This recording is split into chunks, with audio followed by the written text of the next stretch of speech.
My mother inspired me to become a coach. She stated that she was too fat to go to a gym, and I thought that's ridiculous. What's making sort of women like her uncomfortable in these environments and with these people? And it inspired me to change the narrative of strength training for women.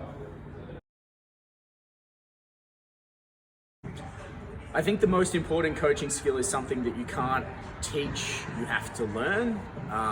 And that's the ability to change your approach and style dependent on what the athlete needs.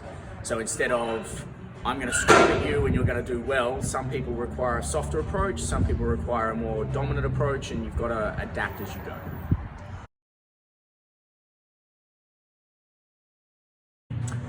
Not inherently. I think it helps to put you in the mind of the athlete and to know exactly what they're doing, but no, I think if you've got the education, if you've got the experience, you can be a coach regardless of your playing ability.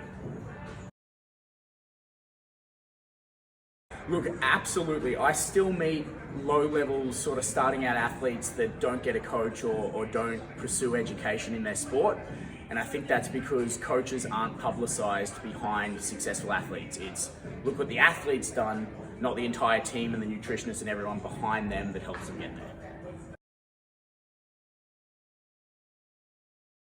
It's absolutely essential. There's so many industries that just pump people out and then they never improve their education from that point. I think a lot of people forget that your qualification gets you started. It does not make you inherently good at what you do. And I think with more development and more mentor programs in particular, I think we'd be far more adept at doing what we're doing. Well, I think that's one of the things that I'm very lucky with. My background was in mental health care before I got into coaching.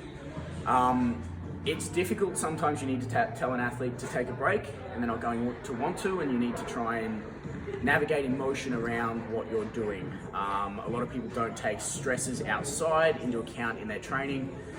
I think it's just an experience thing, like I covered in the last question, that you just need to develop over time.